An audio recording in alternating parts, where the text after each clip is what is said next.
વિરમમાં આપનું સ્વાગત છે। વિશ્વ ભારતી શતાબ્દી સમારોહમાં પ્રધાનમંત્રી નરેન્દ્ર મોદી સંબોધન કરી રહ્યા છે। भक्ति युग में हिंदुस्तान के हर क्षेत्र, हर इलाके, पूर्व, पश्चिम, उत्तर, दक्षिण, हर दिशा में हमारे संतों ने, महंतों ने, आचार्यों ने देश की चेतना को जागरूक रखने का अविरत, अविराम प्रयास किया। अगर दक्षिण की बात करें तो मध्वाचार्य, निम्बकाचार्य, वल्लभाचार्य, रामानुजाचार्य हुए। अगर पश्चिम की तरफ नजर करें तो मीराबाई, एकनाथ, तुकाराम, रामदास, नरसिंह मेहता। अगर उत्तर की तरफ नजर करें तो संत रामानंद, कबीरदास, गोस्वामी तुलसीदास, सूरदास, गुरु नानक देव, संत रैदास, अनगिनत महापुरुष। पूर्व की तरफ देखें, इतने सारे नाम हैं। चैतन्य महाप्रभु और श्रीमद शंकर देव जैसे संतों के विचारों से समाज को ऊर्जा मिलती रही। भक्ति काल के इसी खंड में रसखान, सूरदास, मलिक मोहम्मद जायसी, केशवदास, विद्यापति, न जाने कितने महान व्यक्तित्व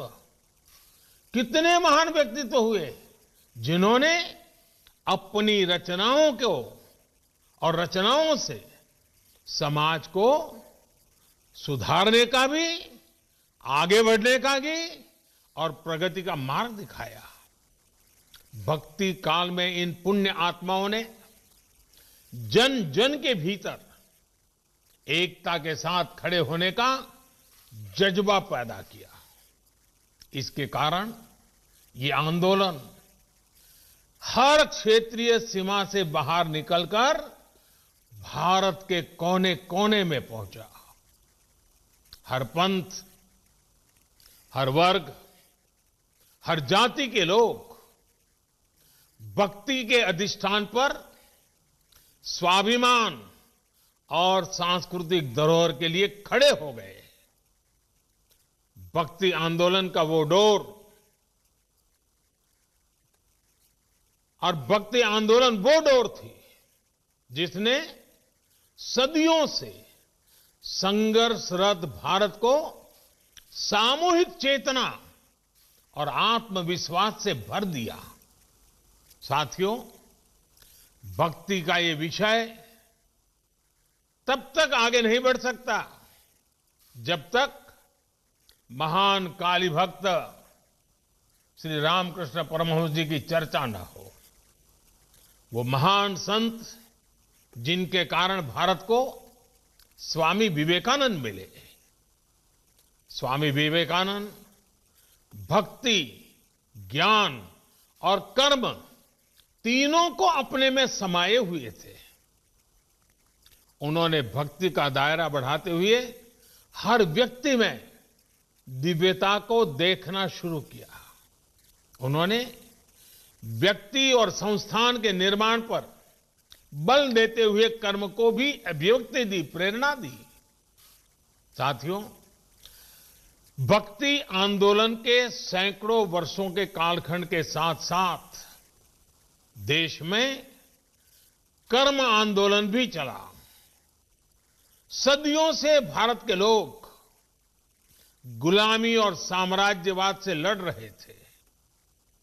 चाहे वो छत्रपति शिवाजी महाराज हो, महाराणा प्रताप हो, झांसी की रानी लक्ष्मीबाई हो, कित्तूर की रानी चेन्नम्मा हो, या फिर भगवान बिरसा मुंडा का सशस्त्र संग्राम हो।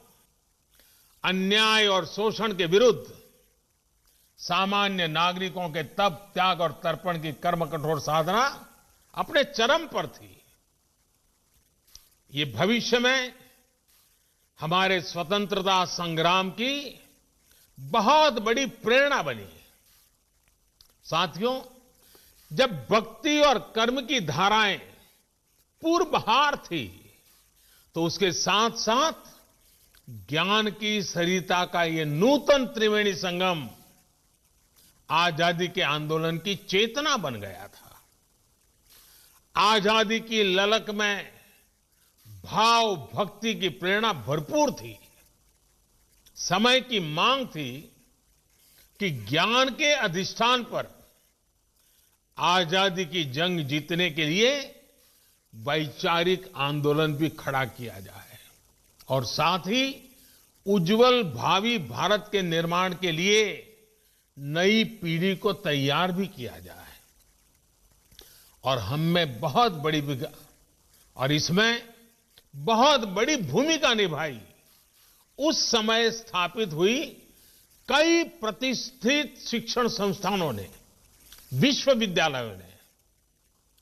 विश्व भारती यूनिवर्सिटी हो, बनारस हिंदू विश्वविद्यालय हो, अलीगढ़ मुस्लिम यूनिवर्सिटी हो, नेशनल कॉलेज हो जो आजकल लाहौर में है, मैसूर यूनिवर्सिटी हो, त्रिची नेशनल कॉलेज हो, महात्मा गांधी काशी विद्यापीठ हो, गुजरात विद्यापीठ हो, विलिंगडन कॉलेज हो, जामिया मिलिया इस्माइलिया हो, लखनऊ यूनिवर्सिटी हो, पटना यूनिवर्सिटी हो, दिल्ली विश्वविद्यालय हो, आंध्र यूनिवर्सिटी हो, अन्ना मलाई यूनिवर्सिटी हो, ऐसे अनेक संस्थान उसी एक कालखंड में देश में स्थापित हुए।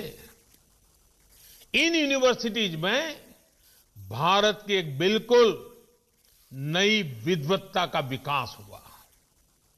इन शिक्षण संस्थाओं ने भारत की आजादी के लिए चल रहे वैचारिक आंदोलन को नई ऊर्जा दी, नई दिशा दी, नई ऊंचाई दी।